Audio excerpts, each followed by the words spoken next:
ഈ ചർച്ച നടക്കുന്ന സമയത്ത് ദുബായിൽ നിന്ന് ഒരു പ്രേക്ഷകൻ വാട്സ്ആപ്പ് മെസ്സേജ് അയച്ചിരുന്നു. എന്താ എന്റെ ഉദ്ദേശം? എന്താണ് താങ്കളുടെ പേര്? എന്റെ പേര് അനിൽകുമാർ എന്നാണ്. രണ്ടുണ്ണിയോ? ഞാൻ ദുബായിൽ നിന്നാണ് വിളിക്കുന്നത്. ഓക്കെ. എന്താണ് പറയാനുള്ളത്? ഇപ്പോൾ ഈ ചർച്ച കണ്ടപ്പോൾ എനിക്ക് മെസ്സേജ് കിട്ടിയോണ്ട് ഞാൻ വിളിച്ചതാണ്. ഞാൻ ഡിസംബർ 14-ാം തീയതി ശബരിമല പോകാൻ വേണ്ടി 18-ാം തീയതിക്ക് വെർച്വൽ ക്യൂ കൊടുത്ത് ഇവിടുന്ന് ടിക്കറ്റ് കാശും കൊടുത്ത് വന്ന് 18-ാം തീയതി എരുമേലിയിൽ രാത്രി 12 മണിക്ക് എത്തിയപ്പോ പോലീസ് പറഞ്ഞു കടത്തിവിടില്ല. പഴയ കള്ളന്മാര് തന്നെയാണല്ലോ. വളരെ വിഷമത്തിലാണ്. ഇത്രയും പൈസ ചെലവാക്കി വന്നിട്ട് എന്നിട്ട് ആൾ അവിടെ ഇരുന്ന് പറയുന്നത് അങ്ങനെ ഒരാൾക്ക് സംഭവം ഉണ്ടായിട്ടില്ല.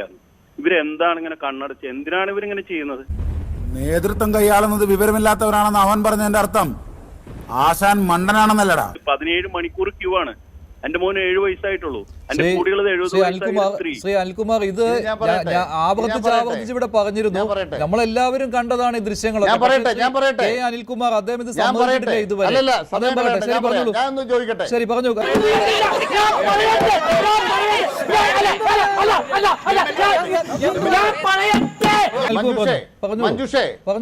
ഞാൻ ചോദിക്കട്ടെ, നമ്മൾ മലയാളികളല്ലേ? ഡിസംബർ മാസം 17-ാം തീയതി 18-ാം തീയതി എവിടെ മഴയുള്ളത് കേരളത്തിൽ? അതാ ഞാനും ആലോചിക്കുന്നു. അപ്പൊ ഇത്തവണ മഴ വന്നു.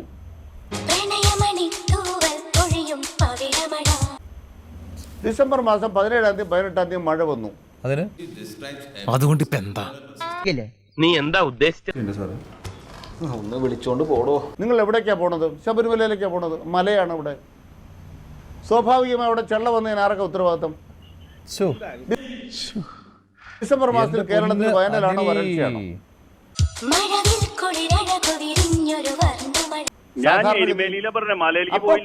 ഞാൻ പറയട്ടെ, എന്റെ വാദം ഒന്ന് പറയട്ടെ. ഞാൻ പറയട്ടെ, അത് തന്നെ എരുമേലി കേരളത്തിലാണ്. ദയവായി കേൾക്കട്ടെ, അത് എന്നോട് പറയണ്ട. കേൾക്കട്ടെ, ദയവായി കേൾക്കൂ. അനിൽ, ആരും തിരിച്ചു പോയിട്ടില്ല, ആരും മാല ഊരിയിട്ടില്ല എന്ന് താങ്കളുടെ വെല്ലുവിളി ഉണ്ടായിരുന്നു. ഞാൻ പറയട്ടെ, നിങ്ങൾ കേൾക്കപ്പാ.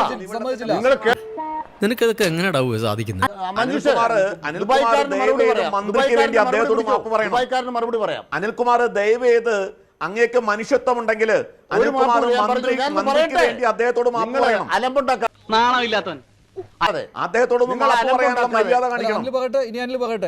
ഒരു കാര്യം ഞാൻ പറയാം. ഒരു ചാനലില് അനിൽകുമാർ, ഇത് ശരിയല്ല. മര്യാദ ഉണ്ടെങ്കിൽ ഒരു ചാനൽ ഇങ്ങനെ സെറ്റ് ചെയ്തിട്ട് ഇറക്കരുത്. ഞാൻ പറയാം. എന്റെ കാര്യം പറയട്ടെ. സമ്മതിക്കില്ല. അതെന്നെ ബേബിച്ചിട്ട് ഒരുമാതിരി മറ്റടുത്ത് വർത്തമാനം പറയണ ശ്രീ കെ അനിൽകുമാർ ആ ഒരു പരാമർശം സമ്മതിക്കില്ല. ഞാൻ എന്റെ വാട്സ്ആപ്പ് മെസ്സേജ് അങ്ങോട്ട് അയച്ചു തരാം.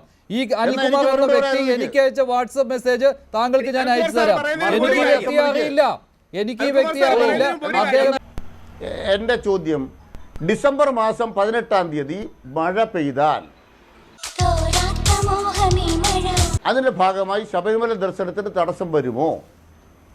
അതിന്റെ ഭാഗമായി അവിടെ തങ്ങുന്ന ആളുകൾ താഴേക്ക് ഇറങ്ങുന്നതിന് താമസം വരുമോ?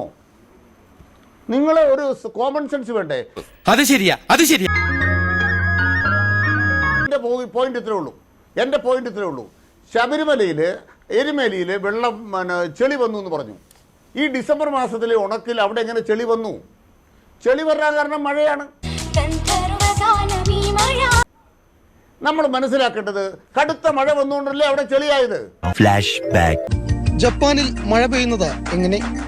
ജപ്പാനിൽ മഴ പെയ്യുന്നത് വെസ്റ്റേൺ ഗാട്സിൽ നിന്നുള്ള കാർമേഘങ്ങൾ ഇവിടുന്ന് സഞ്ചരിച്ച് ജപ്പാനിൽ പോയിട്ടാണ് പെയ്യുന്നത്. അവർക്ക് കുടിക്കാൻ വെള്ളം കിട്ടുന്നത് ഈ വെസ്റ്റേൺ ഗാട്സിൽ നിന്നുള്ള കാർമേഘങ്ങളാണ്. എന്റെ ദൈവമേ, അപ്പൊ കുടുംബടക്കം കള്ളന്മാരാണ്. അല്ലെങ്കിൽ ആരെങ്കിലും വെള്ളം കൊണ്ടുവരും.